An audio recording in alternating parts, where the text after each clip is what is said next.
All right, everyone. I'm excited to introduce my next guest, comedian, author, producer, dancer, palm reader, all the things. Welcome to the show, Julie Kidd. Thank you so much. Julie, you're hilarious. Oh, I appreciate that. I have a lot of different personalities.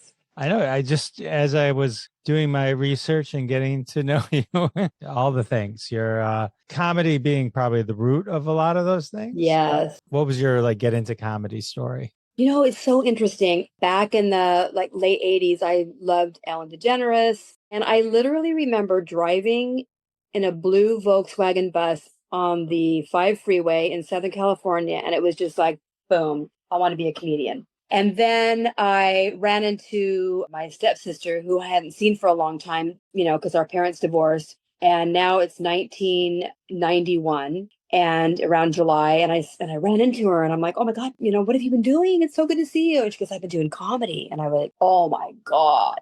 My first class was August 2nd, 1991. My son turned 2 and I was like, hey, we're not having a birthday party. Mom's going to comedy class. And the guy was in Huntington Beach, California, Steve Klasky. And then I started taking so many workshops and I never stopped. I mean, I sucked for 10 years. I mean, maybe I still do. I don't know. I pretend like I don't. That's what gets me through everything. And I love comedy and coming up with jokes. And I do a lot of song parodies, started Single Mom the Musical. And I was doing that with another singer and dancing and tap dancing and a piano player. But then COVID hit. And now I'm not really a mom. I'm a great grandmother. So I can't really pretend that anymore. So I live in Costa Rica and I'm going to do Costa Rica the musical because I have so many parodies and jokes about Costa Rica. That's pretty cool. I had a similar thing.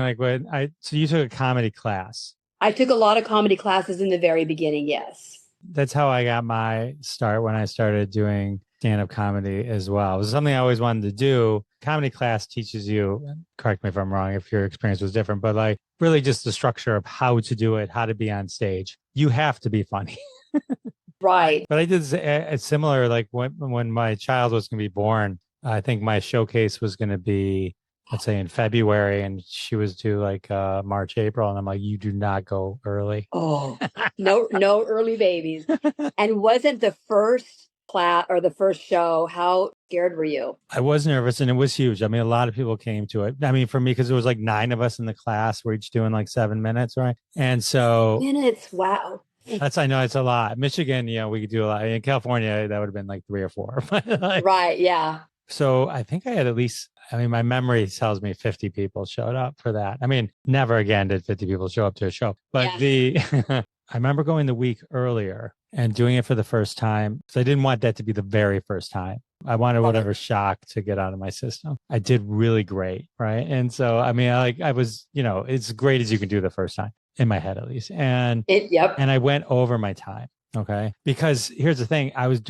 People were laughing and I'm like, you want me to keep going? And so I got off stage and I got cornered by 2 people. One was very nice about it and one was not very nice about it. And that's when I learned, dude, you do not go over your time. And I got the lesson. And I tell you, I done comedy for 20 years, never went over my time and became, I hate to say time Nazi, but if I ever worked with anyone who did I then became that guy. It was no, guys, Well, and same, I produced a lot of shows. As long as we've been doing it, we know better. But, here in Costa Rica, even here, well, first of all, when I came to Costa Rica, I was like, oh, I'll just do comedy. There's no comedy here. There's some, Spanish speaking comedians in San Jose, which is far away. You bring somebody in and, stick to your time and they're okay. Maybe they're playing guitar or something. And I'm like, I'm just giving them a lot of love. So then they think, oh my God, do you want me to do more? And I'm like, oh shit. No, I was just trying to make you feel good. Yeah, that drives me nuts. And I guess what? Then you can't work with me, especially if they go 5-10 minutes over. No, stop. I remember being backstage, I was hosting the open mic and someone's, wow, I have 9 minutes. And I go, well, you got 5 minutes to figure out which of those 2 you're not doing.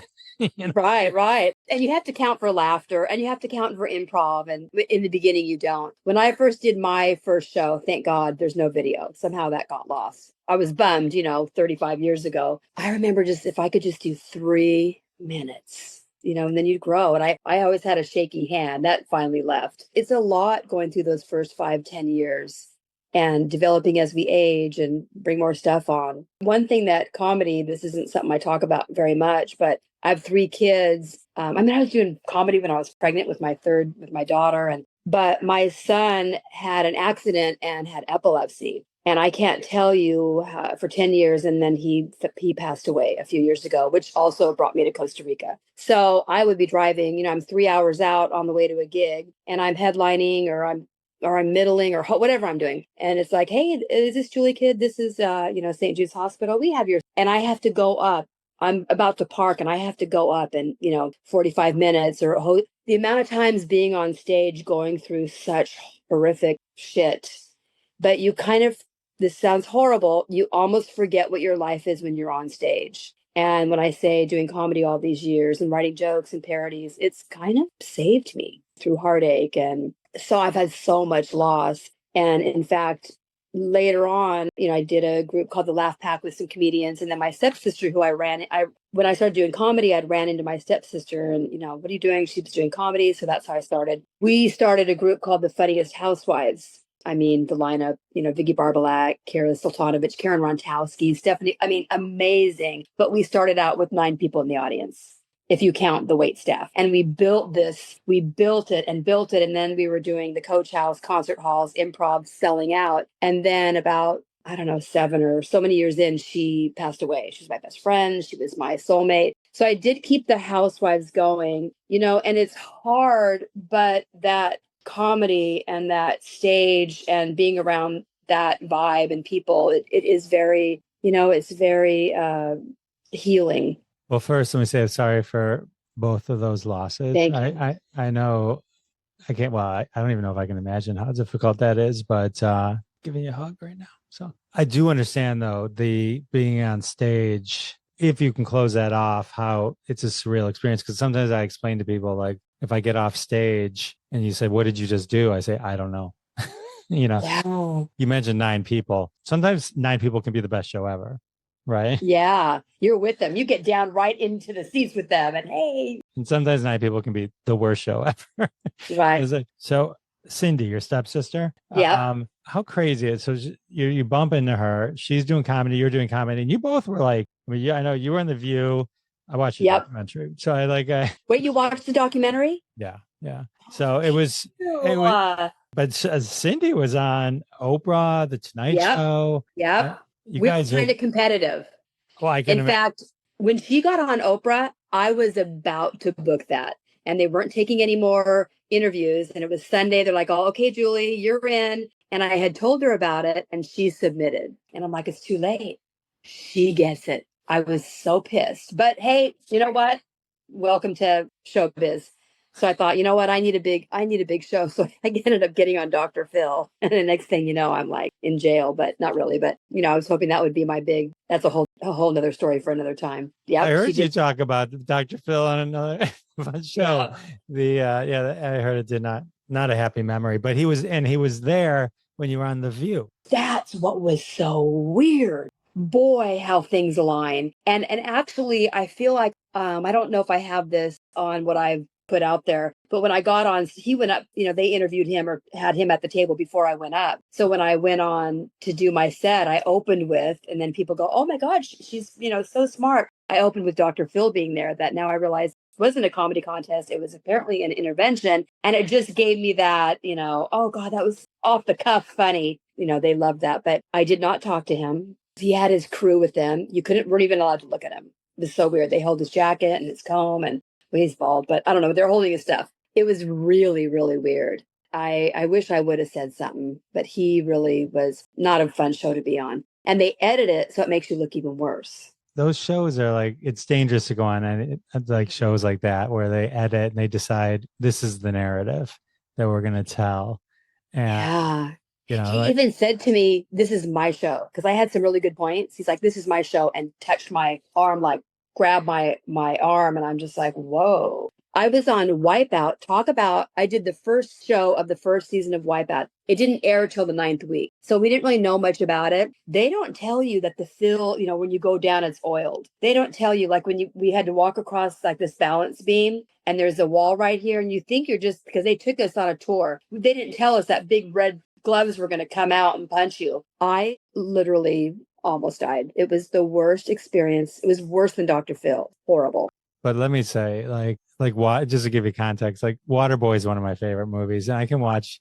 If you see what Adam Sandler Waterboy, and where Yeah, but I parts of it. well, when he hits the people when he's playing football, seriously takes him. I laugh so hard, and it's like my daughter. I mean, she's in her 20s now, but like I bring up this memory. I'm like, oh, the funniest thing ever was when we were at California Pizza Kitchen, and you turned and walked into that glass, thinking it was you were walking outside. There's something about I know it's horrible, but like it's funny. But there's something about like shows like Wipeout where like you just that kind of thing is just for some reason it's so funny. People loved it. So I was working for a huge accounting firm, largest in the world, and they were so pissed that I went on that show, my boss. And then it became such a phenomenon. People loved it. And his kid loved it. And then I got to autograph something for him. So as much as I hated it, I could never do it at my age now. I'm glad I did it. It's fun to talk about. In my books and certain books, I might write about it. I have no regrets of the shows I've done, but I'm not doing those kind of shows anymore. The flip side of Wipeout is like American Ninja, where that's fascinating to watch. Yeah. I mean, those people are so strong. It's like I know. Yeah, that wasn't me. No, I fell off. I hit that red ball so hard. When that happened and I fell, you're laughing. I really know how people drown now because something shifts in your brain and you want to breathe in the water. It was really bizarre. But I knew my kids were going to be so embarrassed. I made myself go at least finish that round. Thank God I got sent home. But a couple people went to the hospital. Like it was bad. And they wouldn't let us watch each other. So I almost didn't do it. I'm like, I can't do this. I could just tell it was bad by the way people were coming back into the tent in stretchers. But you know what? I have no regrets. I'm crazy. What can I say? You did it. So it's like you can't take it back. And it's kind of hilarious, I might as well have fun with it. Yeah. I mean, there's, worse things, so talk to me about, so The View, you go on The View and you win Funniest Housewife. And you win a big. It was Hilarious Housewife. Hilarious Housewife. So what happened with The View is I was on it in 1997 or something when I first started doing comedy, and it was a contest. And I did not win. An older woman won. She was so funny. She's since passed away. And then they had it again, years later, like 2011 or 12 or something. I thought, oh, I'm just going to put my video, and they called me. So it was kind of a redeem, but I wasn't married, but I was in a relationship. So that was so amazing. Sitting in the makeup room with Whoopi and Barbara Walters and of course, Sherry Shepherd was doing the show. And I had done shows with Sherry earlier in the day when she first started.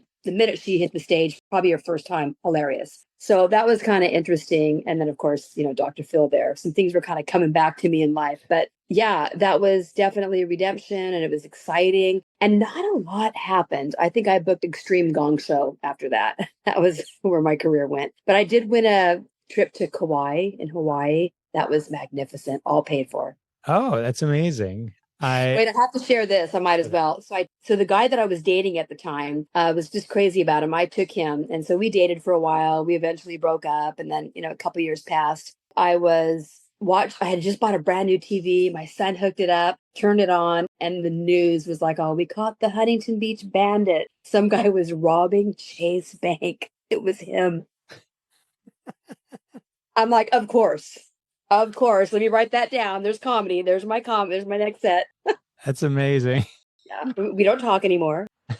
Except through glass. That's funny. So what is the Extreme Gong Show? Is that what it sounds like? Was that a variant of the Gong Show? So yeah, it's the Gong Show, but they just kind of renamed it. George, I can't remember his name, who's the host. Yeah, I did that. I did comedy and did some tap dancing or something on it. It wasn't too enjoyable, but I didn't get gonged. That's good. That's a win. So it's just TV credit. That's it. So you go on The View and then it doesn't do much for you. That's got to be frustrating. And I think because, I'm in LA and Orange County, it's so competitive and it's really easy to lose your confidence. And I think if it would have been now, I would have, promoted differently. And there wasn't a ton of social media. There was no TikTok. There was no, I don't think I was on Instagram. I was Facebook, but it was just different. What a great credit. And did I have a great set? Was it super fun? Yeah, but it didn't take me to a huge level. and it just wasn't meant to be. I still throw it out there. I just didn't do as much with it as I should have. But I also work around phenomenal females, and it's easy to get a little insecure. I hear you. When Cindy was on like Oprah and that she stole from you. No, I was kidding. Then She did. and then the Tonight Show. What did that do for her at that time? She was confident, it made her, what a great thing. And then Joan Rivers had a little WeTV or something. She had a competition where you just had to get people to like your videos. So I went on there and liked Cindy's, and then she won that. The sister rivalry, right? In fact, the Orange County Register did a big article on us, OC Comedy Sisters Rivalry. Yeah, they did a big show, but that was great. A big article, not show. So she did the Joan Rivers thing, and I think it gave her so much confidence. We're sisters, and then she actually did quit comedy for a minute, but I kept going. Even through the competition a little bit, we still remained strong and pushed.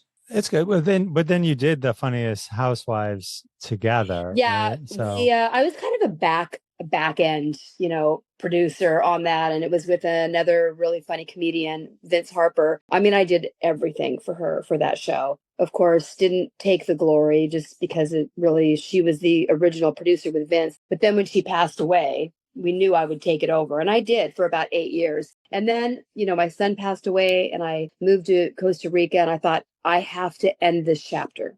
So that's why I did the documentary, The Last Laughter, which I really love. And I was going to sell that to a network, and I had some interest in it. And then I just was like, you know what, let me just put it on YouTube. We had a screening at the Brea Improv, and I've done some screenings at the theater here in Costa Rica. And I have so many things so many different piles of stuff, but I still promote it. I still love it.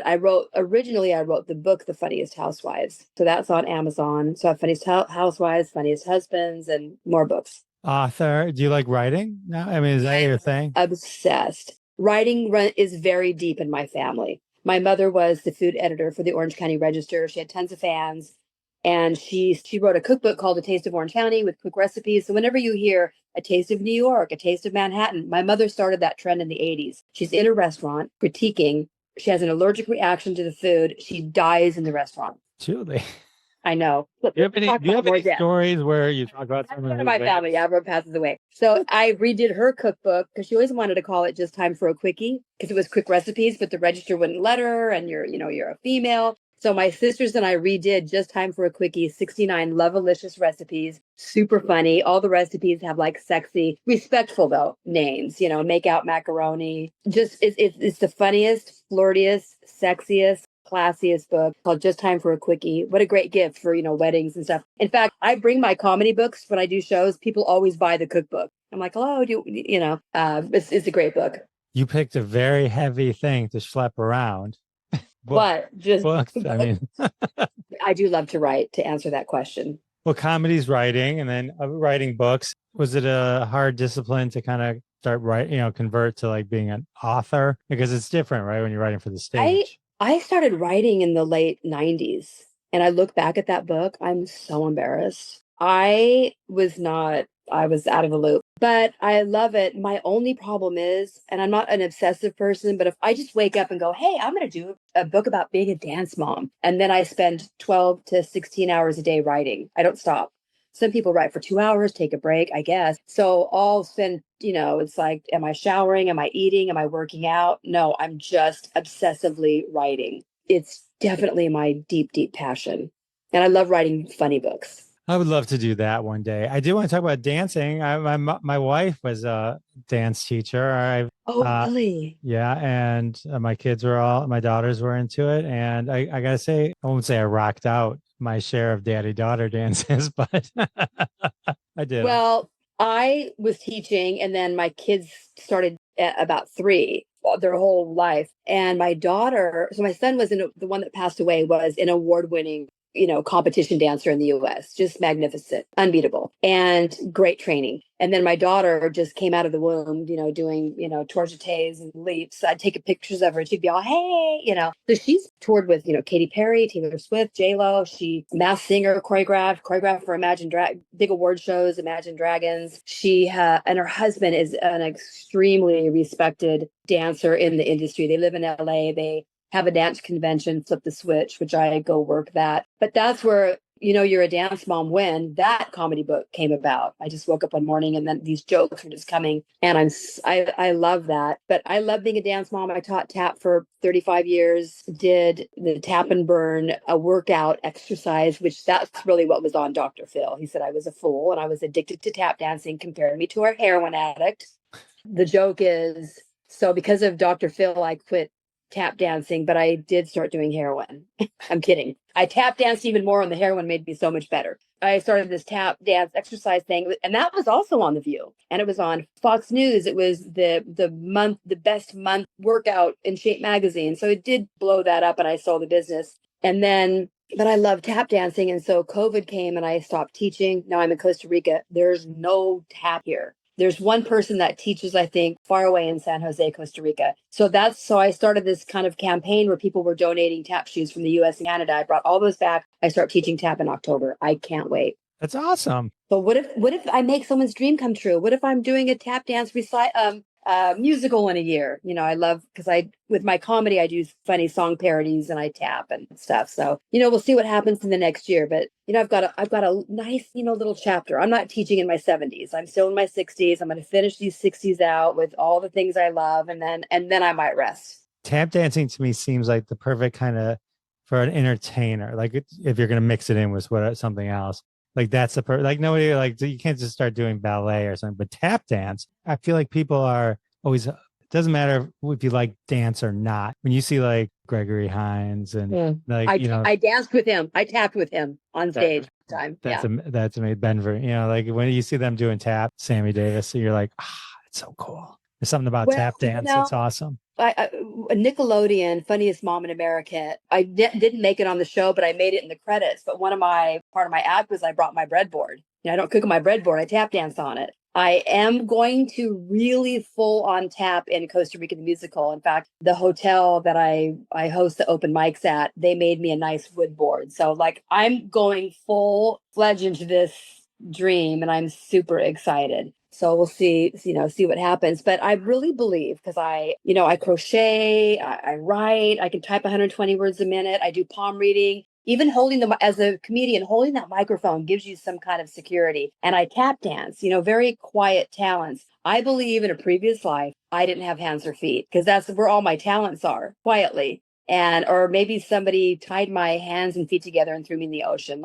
I'm so obsessed with all talents that are foot and hand related. Sounds crazy, but I kind of feel that way. Sounds perfectly legit to me. Do you ever do piano? I mean, I play piano, and guess what I'm obsessed with now? Guitar. I've been playing there's so many guitar players here. There's no comedy, but the musicians here, wow. So I picked up the guitar about a year ago. Tonight, I'm doing my hosting at open mic, and I'll be playing guitar. So I do parodies with the guitar, and then I have a small piano. So for Costa Rica the musical, I'm doing a guitar, piano, tap dancing. I'm bringing it all in, every bit what I have left in me. And this is really weird. And I also I might need therapy after this. I twirl my hair, and my fingers are just really fast. In fact, talk about going viral. I posted a video of me twirling my hair on a talk show and wrapping it around my eye. I almost have 1 million views on TikTok, but nobody can do it. Nobody, you know what? I'm doing it right now. Nobody can do it. Here's my habit. And this is how my fingers got so fast. I've never done it on a podcast before. That's my habit. So my fingers are really fast, and I think that's where that coordination came in. And also I smoked for a long time. So sometimes smoking isn't about that. It's just this. And I feel like now when I'm playing guitar, that's my cigarette. That's my hair twirling. That's my piano playing. I love any hand finger movement. Amazing. Thanks for doing that eye thing. Yeah, I've never done that on a podcast before.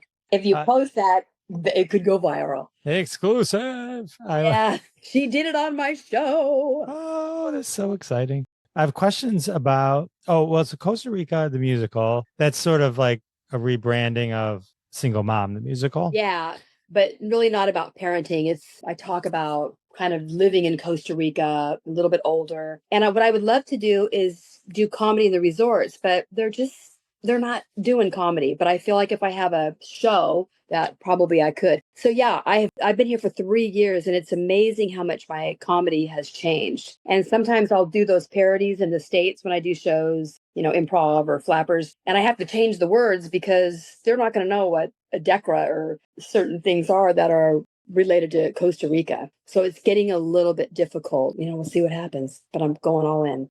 Is it more of a one-woman show-ish type thing? It's a one-woman show. I'm doing everything myself. Sometimes I'll have a guitar player play guitar for me while I sing, but I'm doing all this myself. One thing that we did that was really fun, Barbara, who owns Flappers Comedy Club. Do you know Flappers? I've heard.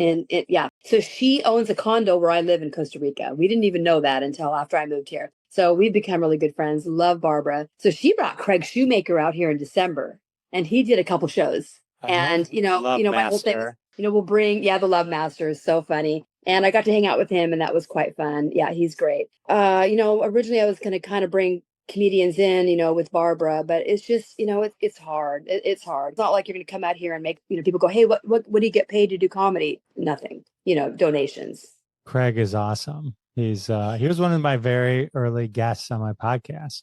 Wow. We were buddies on Twitter. Yeah. And then Karen Rontowski, you mentioned earlier, one of the Funniest Housewives, I opened for her at Mark Ridley's Comedy Castle. I mean, I probably 10 years. I love Karen. And, of course, I've known her for so long, and, Vicky Barbalak. And then Leanne Morgan did the Housewives, Rita Rudner. Like, there was some big names, back in the day. Taylor Tomlinson. Well, you saw the music, not the musical. Look at, I'm stuck on that, the documentary. Yeah. And then, you had a lot of, Rita Rudner, and I think Wendy Liebman. Wendy Liebman did so many shows. Well, when I had talked about how I got into comedy, I loved Ellen DeGeneres. Actually, my favorite comedian was Wendy Liebman. So when I met her, boy, starts right now. Of course, we're friends, and it's been so many years, but she's still my top. I love all the housewives, all the women in the Housewives. Love Wendy Liebman, and I had her on the podcast. It was like I had my two favorite comedians, Rita Rudner, and now three. And now three, right? Exactly. Growing up and watching comedy, like huge fans of both of them. And I would say I'm Facebook friends with Wendy Liebman and Jeff Sherman, who and I love her husband. Yeah, I did. Yeah. And plus with my musical background. So when I first met Wendy, it was at the Coach House Housewives show. He was there, and I was doing a parody to one of the musical songs that his dad wrote with the brother. And I was really like, oh, I hope he doesn't hate me. And it was, super ass misogynistic ego. That's atrocious. But he was so grateful. He was like, that was great. And I've been to their home a couple times and did a palm reading on Wendy, and she's so amazing. And, I've done her shows too. And yeah, love them. It's interesting about Karen Rontowski because she's a great psychic tarot reader. She actually did a tarot card reading for me about 4 years ago. I've been living in Costa Rica for 3 years. And she said, you know what? You're going to do comedy in another country. Okay. I have never left the United States. There's no way. And I thought my sister lives in Saudi Arabia. Maybe I'm going to go there. But here I am in a different country doing comedy. She guessed that or predicted that. No, she didn't. The universe told her. That's true. That's right. Yeah. She heard a voice. No, she read a card. Who are your comedy kind of influence? I know we're talking about some powerhouse folks, but like in your early comedy years, or even before you probably became a comedian, who besides Ellen DeGeneres was like those people that you said, oh, okay. I think as far like Wendy was doing it, way before me. And there was a joke that she did about typing, how she typed so fast she needed a seatbelt. And, those things kind of just, kind of blow up in your head. And, it starts out kind of slow. I think a lot of the women that have been fortunate to work with or who I just love. Now I'm looking, I can't remember the names, but there's a few that they're really good on piano and they do, I love, parody musical stuff. I love watching that type of comedy, anything musical. And now that, my act is changing and I'm doing jokes with the guitar, I'm starting to watch. I'm not going to name the name, but there's this one comedian that plays guitar. And I feel like we had a little bit of back in the day, just the pay wasn't good, or I just feel like we just didn't really, maybe just wasn't a good match. But now I watch him do comedy with his guitar and I'm like, damn, I'm kind of obsessed, I just have this certain respect. And we liked each other and we crossed paths and stuff. I think it was another comedian friend of mine that maybe had problems with them. So I was like, yeah, I get it. So it kind of held me back. But, now all these years later, I watch him and I'm like, okay, wow, he's really, yeah, it's just funny how, my respect changed. But there's some great comedians that play guitar. I'm very, very inspired by them. I'm getting there. I practice 5 hours a day. That's all I do is practice guitar. That's pretty cool. Yeah, I have a really good comedian friend who does a lot of guitar work. Yeah, he's funny. It's funny. If you can. Yeah. Yeah. Oh, Julie, I wrote what? So I wrote this down. When I was watching the documentary. Okay. So I don't know if you remember saying this or not. And I know sometimes, but okay. In your when it starts and when it cuts to the last show, right? Yeah. So you make a joke, and this was when, 2023, 2022 or whatever? Yeah, 2023. Okay, so you make a joke. You're like, all right, everybody, I'm paraphrasing. All right, everybody, we're videotaping this. This is all being videotaped. So if you're cheating with somebody, you might want to leave now or something like that. You said something to that effect. And then I say, or stay is going to be even better for the show. Yes, I do remember that. But that's hilarious because of what just happened with that CEO at the Coldplay. Right. See? I named it. And that was just me kind of improvising, kind of nervously getting ready for the show. I was the only one producing the show. So I had a lot of hats that I was wearing. And I just thought it just kind of came out. But you're right. That's what happened at Coldplay. That was crazy. And what were they thinking going out in public like that? I don't get it. I don't get it either, but I did think it was hilarious that you. Thank you. Very clearly, years ago, because now everyone's making that joke, but you made it 2 years before the. I did. Happened. You know what? I'm taking credit, but now everyone's videotaping. Like, I'm always videotaping. I'm in the airport. I've got my phone. You got to be careful if you're out in public and you're cheating on your partner because someone's videotaping. And now on TikTok, I know you don't do that much. People will go, hey, I saw this guy, his girlfriend went to the bathroom and he started talking to a girl and he's giving her kisses. Find this guy. And people will find him. I'm on TikTok. I run a monthly webinar, how to get 30,000 views on a video and then get 100, 100, 100, 100, 100. Yeah. And then none. Yeah. And then none. Yeah. So it's, I charge $9.99 for it. No. Oh, charge it all. You too can have a burst of fame. Right. Who are your favorite comedians? I don't know if I have a favorite. I just love so many and what they do. Who cracks me up is Angela Hoover. She's also part of the Funniest Housewives. She was on America's Got Talent. She does impressions. God, she just always makes me laugh.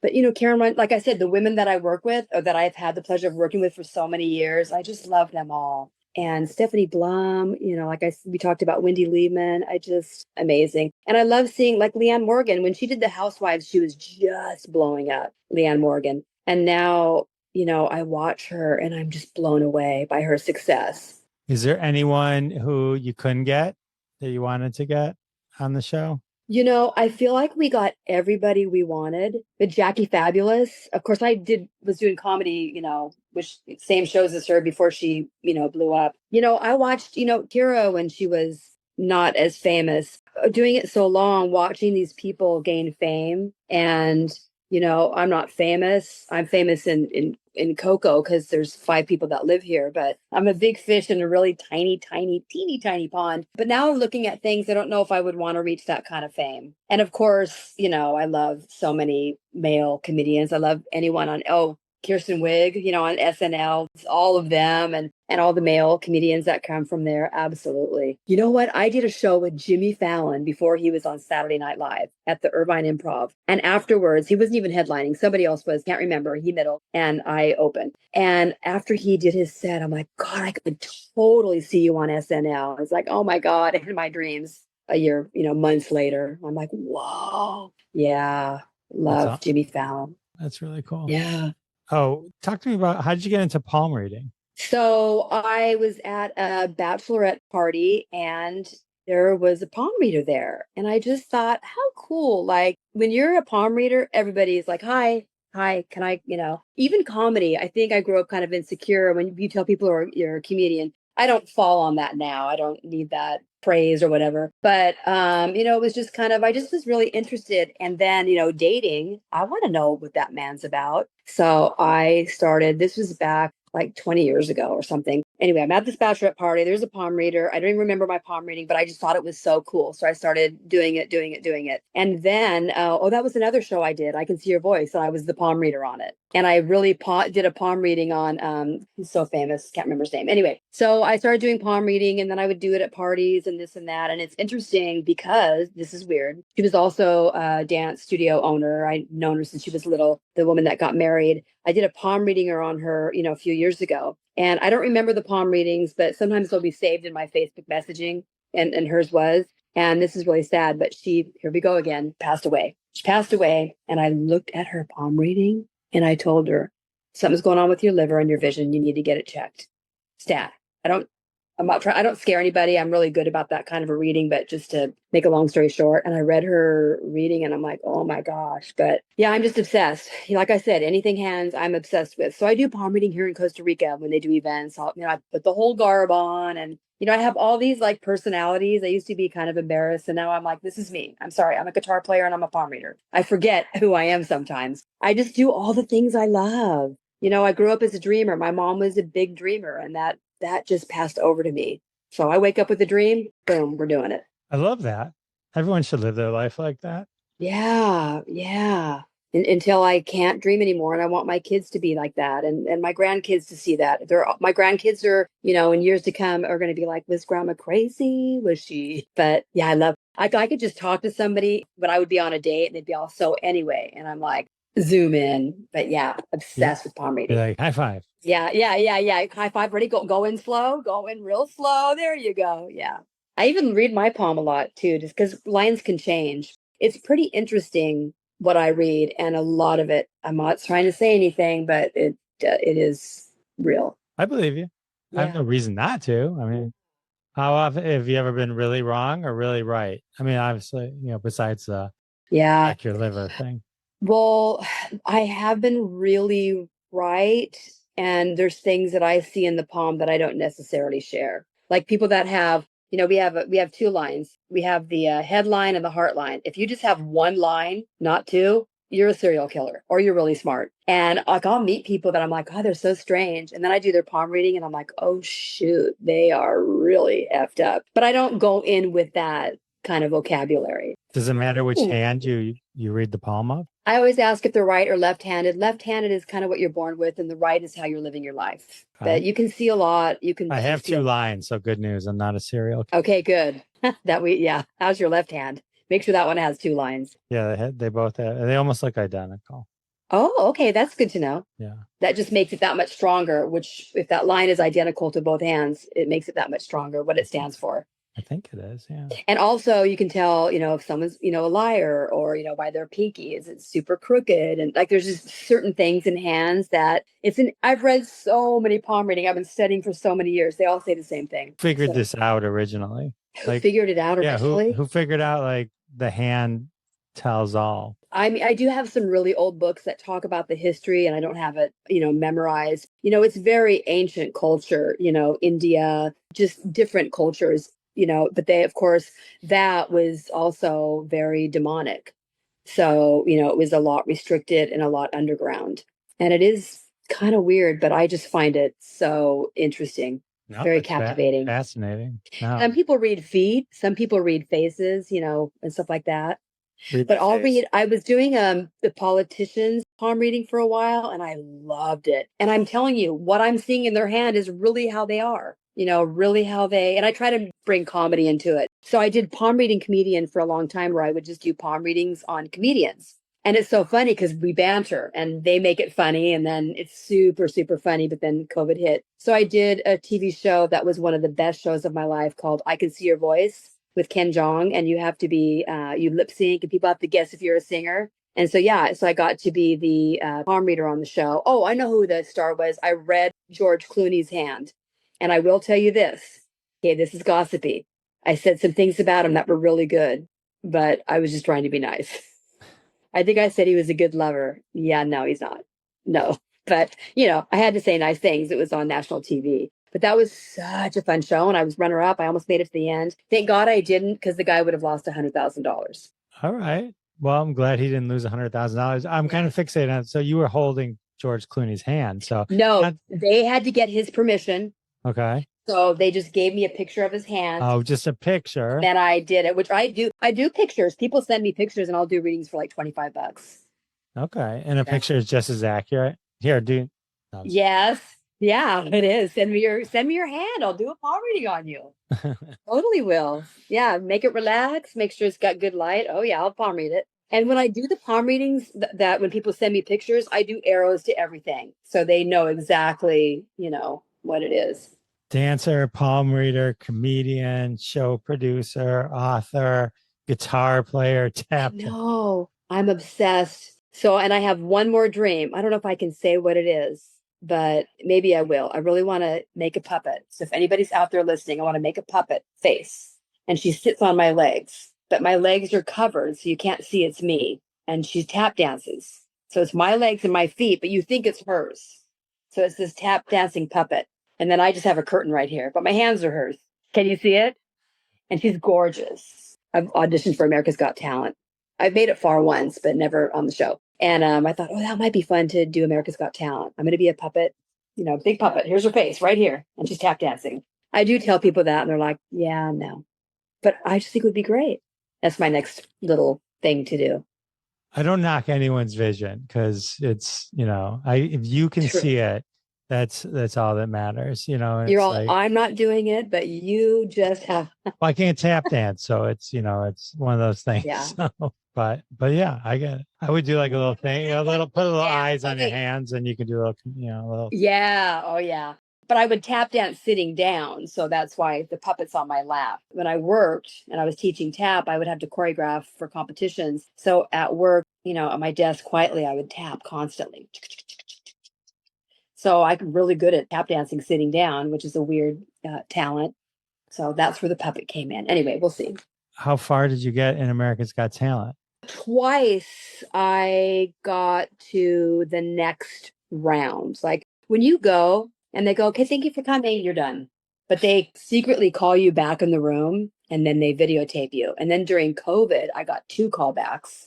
I used to do a thing called A Call with My Sis. And I did one during COVID that blew up. And I was done with, AGT by then. But they called me. And then we had to do stuff on Zoom. Even then, they're like, oh, okay, everybody, thank you for Zooming in. And then everybody goes out, but you stay in. And they're like, okay, we really loved what you did. We're going to videotape. And then they call back again. Okay, we want to do another videotape. And you're like, oh, my God, I'm freaking going on America's Got. And then nothing. And when I did I Can See Your Voice, I'm like, whatever. I just kind of lost that. You know what, whatever happens, I don't need to do the show. And then I got on it. And it was the funnest, secretive show I've ever done. That's super cool. I did have to delete all my parodies on YouTube because I can't really sing, but I'm a good fake singer. But on the show, I was horrible. And you have to be even more horrible. Like, hey, everybody, happy birthday to you. That bad. But happy birthday to you. I can kind of sing. And I do parodies. But I'm not trying to be Olivia Newton-John by any means. And by the way, she's dead. So I know. Sure. The title of this podcast episode will be Julie Kidd Remembers. Yeah. All the dead people. Anyone listening to these episodes, like, I hope Julie Kidd doesn't mention my name. Jeff, you're so scared now. You're like, she's not going to do a palm reading. We're not going to air her podcast. Oh my God. There's a lot of people alive. not many. But anyway. Wait, so your daughter, you mentioned big dancer, choreographer, the Masked Singer. Did I hear that right? Yeah. So did she know who was who? Did you ever call her up and go, who's the Mm-hmm. bumblebee? Who's the bumblebee? Yeah. It's Ken John too. I know, Ken John too. They don't know like we're related or anything, but she got to work with like Boys to Men, Andy Grammer. Oh my God. So here's, I don't even know if I can say this. I thought they had the last show, like the finale, and I'm like, oh my God, I'm so glad so and so won. They hadn't aired it yet. And if she knew, she would be so pissed. But anyway, so I don't always ask, and sometimes I forget. But I get a little bit of juice, a little bit of gossip from some of the. But she's not a gossipy person. What she does tell me, I typically, I'm pretty good about sharing, but I want to so bad because, I want friends and I want people to listen to me. But yeah, there's only so many times you can twirl hair around your eyes. Yeah, I'm twirling my hair and I'm telling you secrets. Yeah, hair twirling and secrets with Julie Kidd and dead people. She, I always think like I could be so rich off her. She actually sued a huge name, like one of the hugest names in the business, and I can't say who. But I always think, God, I could call TMZ right now and be all, hey, give me $25,000, $50,000, and I'll give you the story. But anyway, I don't. But it's hard because I could use the money. But she would never talk to me again. Yeah, it's not worth it. It's not worth it. Yeah. You're doing the right thing. Yes, finally. So yeah, but it's an interesting business. But now she just had a baby. Baby's 4 months old, so she's pulling back just a little bit. Julie Kidd, thank you so much for hanging out with me. This was so fun. Well, thank you for having me. I don't have a lot of people to talk to out here, so that just made my day. I appreciate you. Oh, well, I appreciate you too. Anytime. I'm here if you need me. And send me your hand. I don't know if I'm going to do that. Send me your wife's hand. How about that? I can tell you everything. She's wonderful. All right. Well, signing off. Well, thank you so much. I really appreciate it.